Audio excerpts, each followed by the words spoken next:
Bueno, vemos como la primera lección que sigue a esta pregunta, ¿qué es el ego?,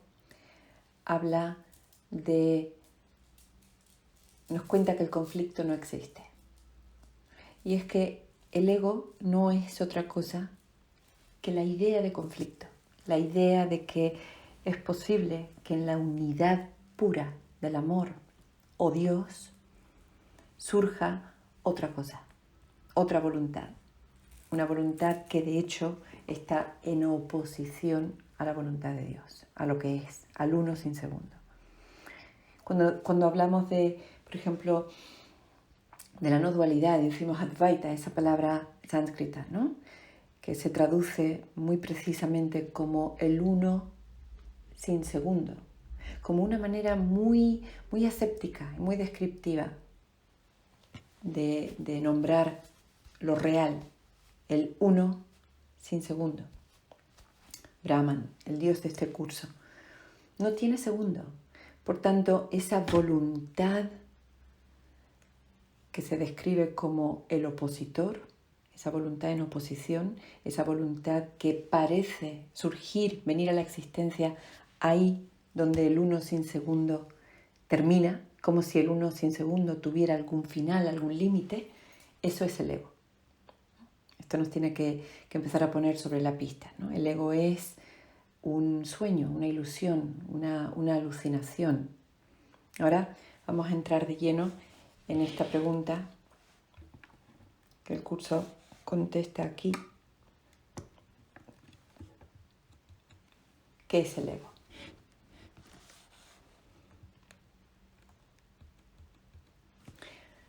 El ego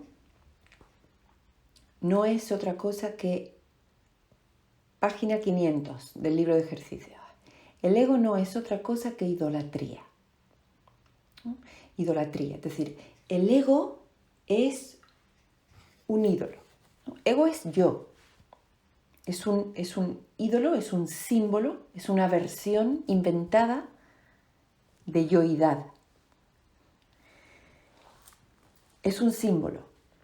Es decir, es como si yo dijese, es que yo he dicho, no quiero ser el absoluto, quiero jugar a ser un yo limitado, un yo simbólico, un yo concepto, un yo imagen, un yo ídolo. Quiero intercambiar la totalidad por el fragmento. Es una idea muy extraña. El curso precisamente se dedica a, podríamos decir que el objeto de estudio de este curso es el ego. Hay más literatura para explicar al ego o ignorancia del ser, ignorancia del Cristo, que para hablar específicamente de Dios. No es tan necesario hablar de Dios, de hecho no es necesario en absoluto. A Dios se le apunta con un dedo, se le sugiere, se le evoca, pero no es necesario hablar de Él. Y sin embargo es muy necesario describir la mente que inventa al ego, que se mimetiza con el ego, que se identifica con el ego y que está obstaculizando el retorno al conocimiento del ser. Así que todo este curso podríamos decir que en su inmensa mayoría, salvo en pequeños pasajes evocativos, está dedicado al estudio del ego. Y el ego es un ídolo, un símbolo de yo. El símbolo de un yo limitado y separado. Nacido en un cuerpo, condenado a sufrir, la propia limitación, la causa de todo sufrimiento es la limitación autoimpuesta. Cuando yo, el Cristo, decido intercambiar mi ser absoluto por un ser ídolo, por un ser símbolo, por un ser, por tanto, limitado, me estoy condenando a mí mismo a una experiencia de sufrimiento. O sea, podríamos definir aquí como sinónimos limitación y sufrimiento. Porque si entendemos el alcance de esto, limitar lo ilimitado quiere decir, ni más ni menos, si lo volvemos en lenguaje humano, condenar a muerte al inmortal, al eterno. Eso es lo que significa. Es decir, que la experiencia de limitación es una experiencia de muerte, es una experiencia de final, es una experiencia de un yo que tiene un fin, muerte. Condenado a sufrir y a que su vida acabe en la muerte. Si intercambiamos al absoluto, que no puede ser pensado, por un yo que puede ser pensado, un yo contingente, discreto, asociado a un cuerpo que por definición viene al mundo naciendo y que desaparece del mundo, de la existencia, muriendo, vemos cómo cuando el curso a veces nos dice que el ego es un deseo de muerte, está simplemente describiendo lo que el ego es. El ego es un yo símbolo que representa, como todo símbolo representa algo, el deseo del absoluto de morir. Es la voluntad, entre comillas, puesto que no es una voluntad real, es simplemente una voluntad imaginada o soñada, que ve a la voluntad con mayúsculas del ser, de Cristo, de Dios, como su enemigo. Es decir, que podemos definir al ego como se hace en la Cábala, como el opositor. El ego es el opositor, es la voluntad imaginaria que viene a la existencia declarando que el absoluto ha muerto o que el absoluto tiene un límite. El ego es, por tanto, la prueba de que la fuerza es débil, el amor temible. Es decir, si mi ser es el absoluto, uno de los nombres de mi ser es el amor, y sin embargo mi ser está condenado a morir, a terminar, a extinguirse, el amor se ha convertido, ha terminado, ha llegado a un punto en el que ha dejado de ser para dar paso al miedo. El miedo además tiñe por completo la vida del ser finito. Yo diría que la fuerza motriz del individuo, de todo aquel que nace aquí, es cómo gestionar en los diferentes niveles de la psique, más conscientes, menos conscientes, cómo poder sobrellevar el hecho innegable de que su conciencia de mortalidad está constantemente siguiéndole en su vida como una sombra.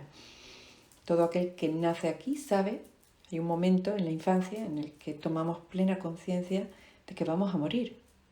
Yo puedo recordar, por ejemplo, en mi infancia, una noche cuando yo debía tener, yo calculo que aproximadamente 5 o 6 años, una noche en la que no podía dormir, y tomé clara conciencia por primera vez en mi vida de este angustioso hecho, de la realidad de la muerte, de la realidad de la muerte en este mundo como algo completamente inescapable para todo lo nacido, y tomé conciencia de mi propia mortalidad. Y recuerdo que fue una experiencia muy, muy angustiosa para mí aquella noche, y yo lo tengo registrado como la primera vez que pensé conscientemente en ello. Pero hay un momento, ya sea que lo podamos recordar y ubicar en el tiempo o no, lo cierto es que todo el mundo, absolutamente todo el mundo aquí, tiene que encontrar una manera de lidiar con ello.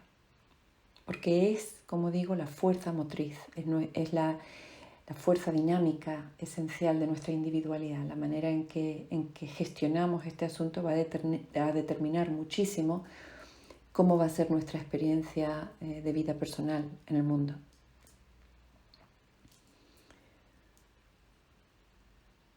El ego es la prueba de que la fuerza es débil, el amor temible, la vida en realidad es la muerte, es decir, eso que es el reino del conocimiento, de la vida absoluta, no de la vida perceptual aquí.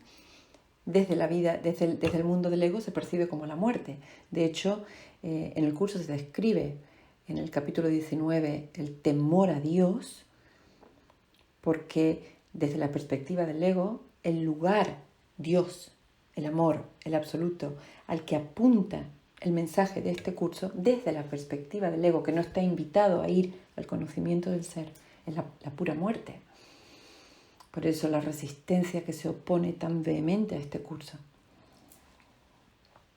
Así que desde la perspectiva del ego, si escuchamos al ego, si le preguntamos al ego qué es ese silencio, esa nada, el ego nos dice, es la muerte, Dios es la muerte.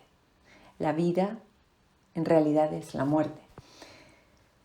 Y solo lo que se opone a Dios, es decir, este universo de espacio y tiempo, esta experiencia perceptual en la que las cosas pueden verse, tocarse, medirse, conocerse de manera objetiva o dualista, solo eso es verdad.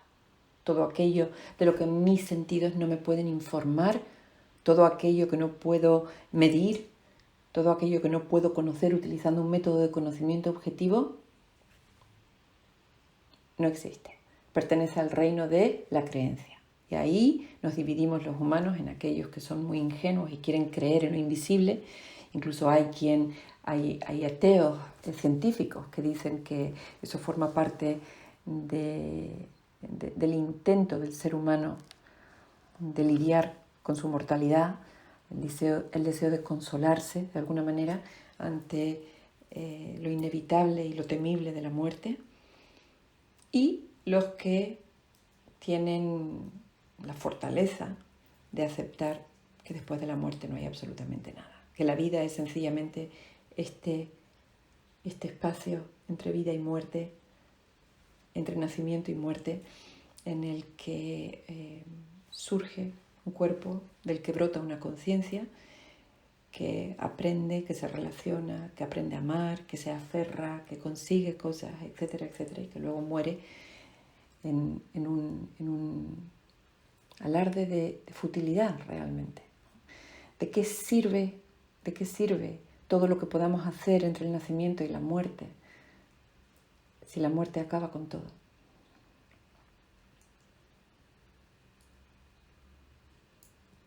El ego es demente. El ego es demente, puesto este curso que describe al ego, que describe su dinámica, que describe cuáles son sus objetivos, qué nos cuenta, qué no nos cuenta pero pretende, etcétera, etcétera, habla de la mente que ha creado al ego y se ha identificado con el ego como una mente que está enferma, una mente que está demenciada, que está en estado de enajenación, en estado de ignorancia de sí misma, creando una realidad alucinatoria. Y por tanto, en un estado de demencia tal, el ego, la mente que cree que es el ego, está llena de miedo. Cree alzarse más allá de lo omnipresente, aparte de la totalidad y separado de lo infinito.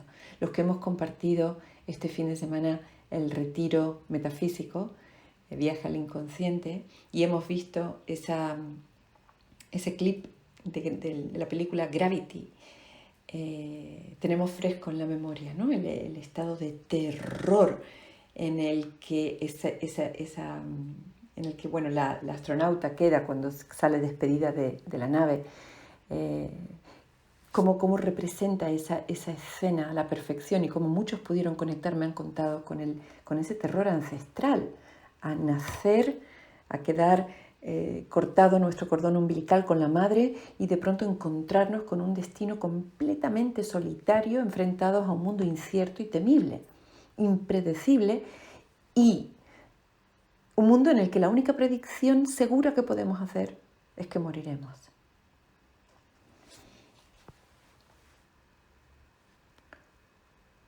Voy a repetirlo para que aquellos que hemos visto recientemente el clip podamos hacer ese trabajo de evocar. El ego es demente, lleno de miedo, cree alzarse más allá de lo omnipresente, cree haberle plantado cara a Dios y haberle vencido, y haberse quedado por tanto aparte de la totalidad, separado de lo infinito. En su demencia arrogante, en la soberbia, cree también haber vencido a Dios mismo. Es el ángel caído, es Satanás al decir yo frente a Dios y declararse un yo independiente y autónomo. En su demencia cree también haber vencido a Dios mismo. Y desde su terrible autonomía, la nombra así, terrible autonomía, ve, porque no ve nada, está ciego, pero imagina, proyecta que la voluntad de Dios ha sido destruida. Y la voluntad de Dios es la garantía de eternidad, de inmortalidad, de protección, de significado. Así que en este acto de rebeldía arrogante en el que he mirado a Dios y he dicho yo, he destruido a Dios. He destruido aquello que me protege.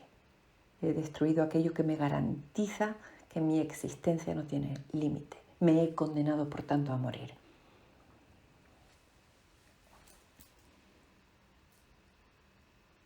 Sueña con el castigo. A partir de ahí, y todos conocemos los efectos de esto. Estamos todos asustados aquí.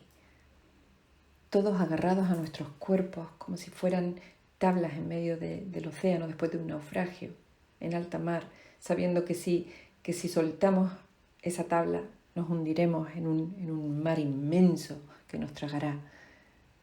Así estamos aferrados a nuestros cuerpos y a nuestras personalidades y a nuestras pequeñas historias.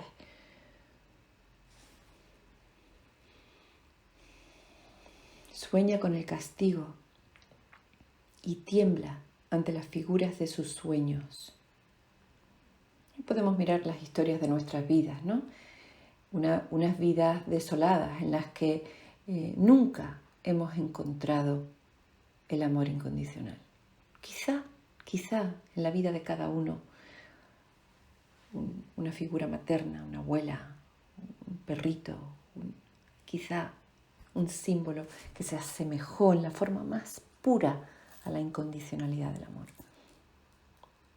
Una pequeña isla de salud, de cordura, en medio de toda esta locura que ruge, en el que el amor tiene condiciones, en que el amor se ha convertido en mercadeo.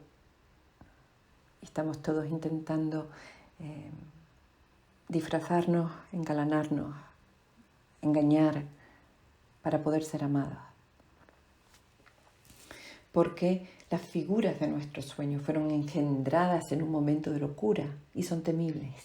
Nos condicionan el amor. Hemos proyectado nuestro deseo de limitar el amor, de condicionar el amor sobre las figuras de nuestros sueños y ahora tenemos miedo. Las figuras del sueño son tus enemigos que andan tras de ti queriendo asesinarte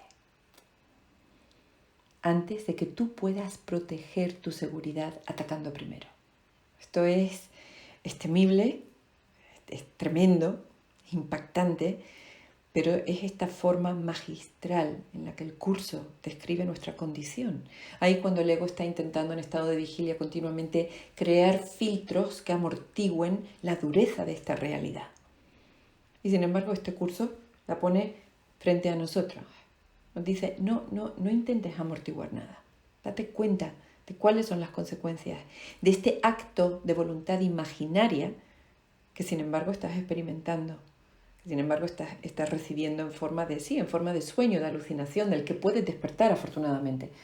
Pero mientras estás empeñado en soñar, estás sufriendo como un condenado. El curso nos tiene que hacer ver ¿cuál es nuestro verdadero estado? Puede ser que los filtros egoicos nos tengan ahora mismo distraídos, yendo en pos de objetivos mundanos, cosas que nos hacen ilusión, cosas que nos entretienen, que nos distraen, que nos dan consuelo. Pero este curso nos dice, mira bien, vete ahí al fondo, a ese lugar, a ese estrato que hemos visitado también en esa meditación poderosa que hicimos en el primer satsang del retiro. Vete ahí al estrato en el que estás completamente aterrado. Vete ahí a esa cueva opresiva de techo bajo, oscura, en el que se hacía difícil respirar, en el que estás completamente muerto de miedo, sin esperanza. Porque eso es algo que está ahí. Está ahí. Y el perdón, si estamos haciéndolo con seriedad, nos tiene que llevar a esos lugares tenebrosos, diría el curso. Es necesario.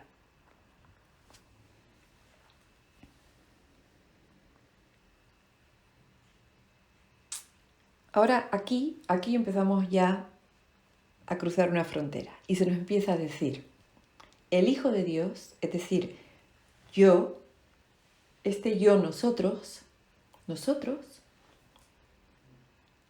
el Hijo de Dios no tiene ego.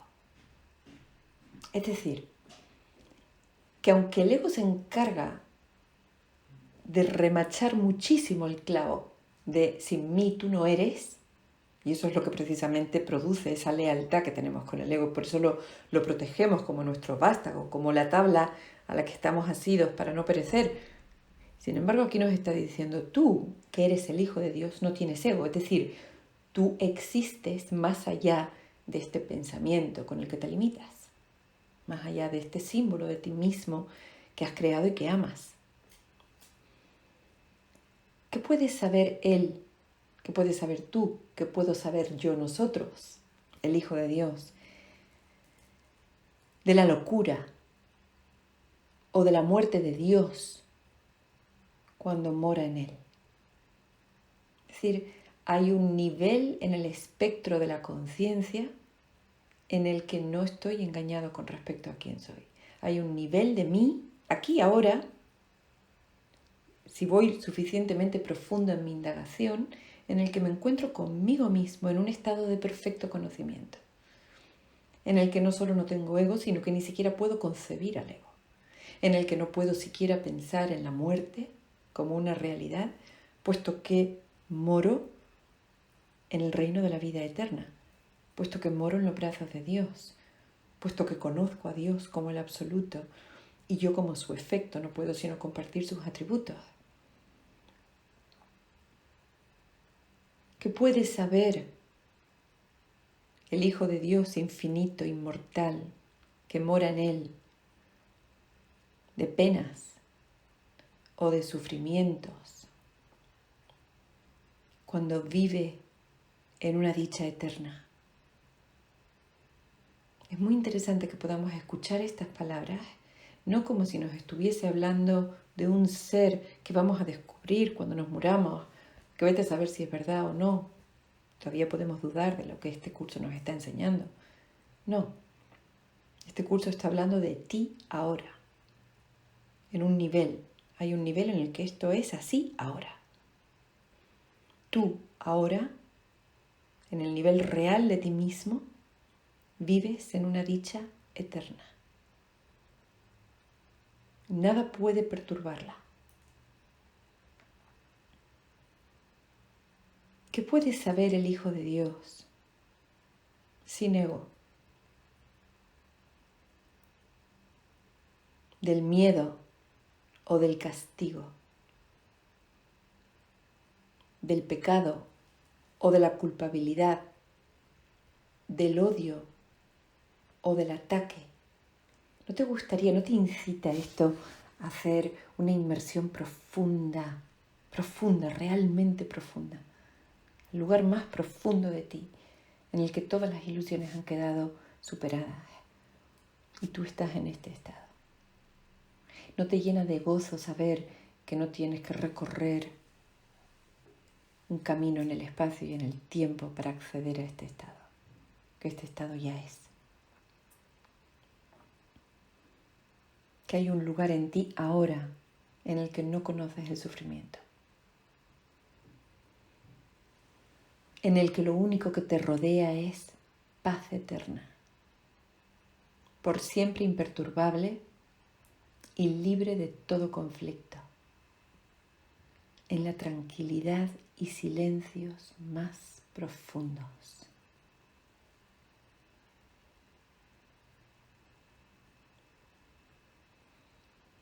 Conocer la realidad significa no ver al ego ni a sus pensamientos, sus obras o actos, sus leyes o creencias, sus sueños o esperanzas, así como tampoco los planes que tiene para su propia salvación y el precio que hay que pagar por creer en él. Esto es conocer la realidad. Es decir, que conocer la realidad no consiste en adquirir unos conocimientos de los que ahora carezco, sino en tener la disponibilidad, hacer un acto de voluntad, de ir tan profundo aquí y ahora al nivel en el que soy, sin ilusiones, que todos los niveles ilusorios, que llamamos ego, desaparecen de mi vista. Se fuman simplemente sin más. Ni siquiera hay que luchar. Nada puede oponerse a la voluntad del Hijo de Dios cuando su voluntad consiste en conocer la voluntad de su Padre, que es la suya propia. Y la única voluntad de Dios es que te conozcas, que sepas quién eres, que sepas dónde estás realmente ahora, dónde moras en la realidad, en paz eterna ahora.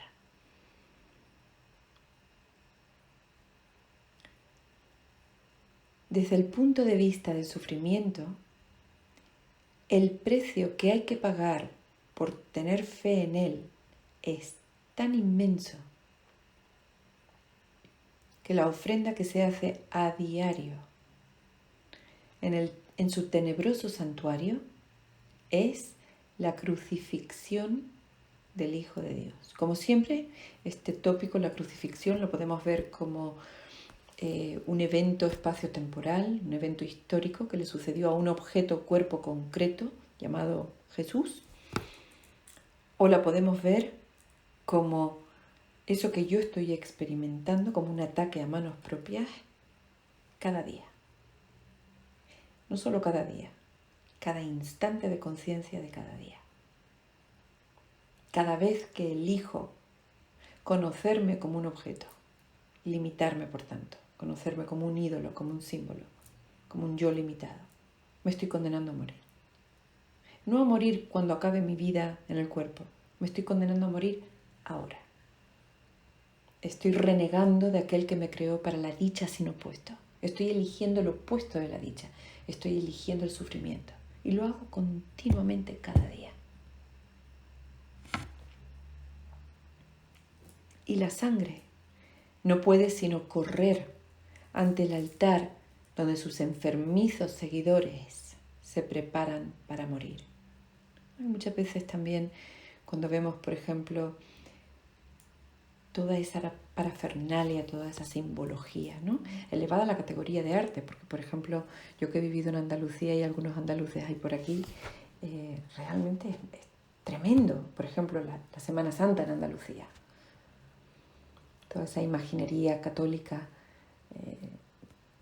de Cristos retorcidos de dolor, sangre, corona de espinas, costado abierto. Es pura adoración de la muerte. Pura recreación en el dolor, el sufrimiento, la inmolación, el sacrificio, el castigo.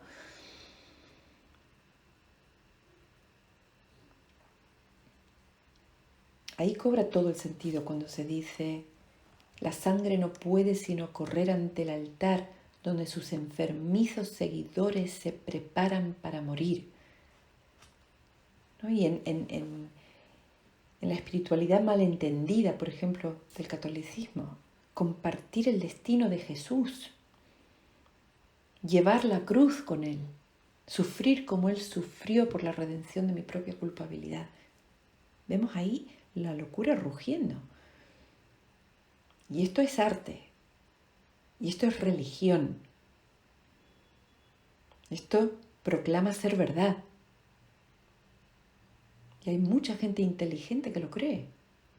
Creen en un Dios que envía a su Hijo como un cordero de sacrificio para aplacar su propia ira, para poder perdonar a la filiación. Aquí os envío a mi Hijo, crucificadle para aplacar mi sed de justicia. No podemos estar más locos. Se queda corto este curso cuando no te escribe como una mente enferma. Ahora, el místico que no es sino ese que va buscando la verdad en medio de toda esta locura, de todo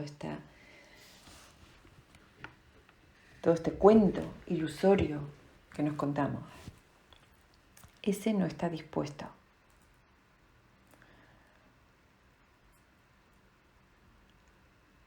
a erigir un altar enfermizo dónde morir. Ese no está dispuesto a ver en la crucifixión lo que se nos ha contado que hay en la crucifixión. Ese está dispuesto a mirar más allá de la crucifixión hacia la gloriosa resurrección de aquel que acepta su ser y aceptando su ser conoce su causa y conoce su eternidad. Vamos a cerrar los ojos un momento para leer el último párrafo.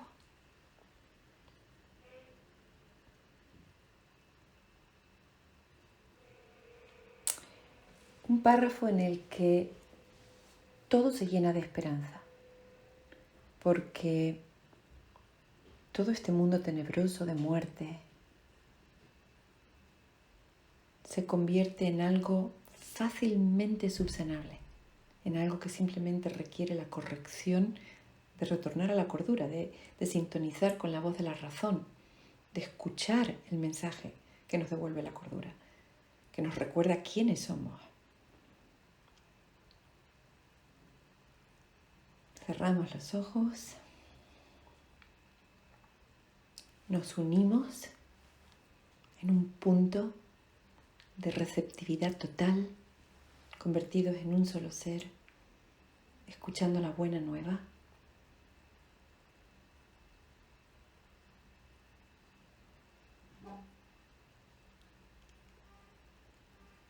Una sola azucena de perdón, no obstante,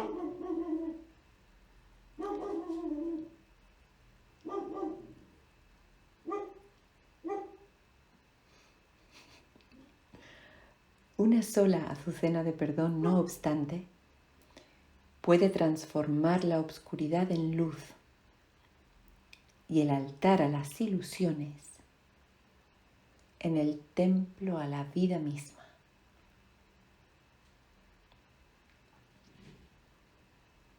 Y la paz se les restituirá para siempre a las santas mentes que Dios creó como su Hijo, su morada, su dicha y su amor,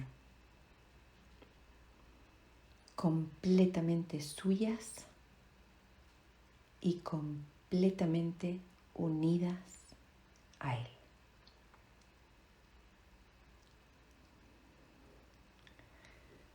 Respiramos profundamente, respiramos pura gratitud por estas palabras de esperanza que convierten la gravedad del pecado y su castigo inevitable, la muerte, en una simple corrección, la simple posibilidad de reír de lo que en un momento de locura concebimos y el retorno al reino.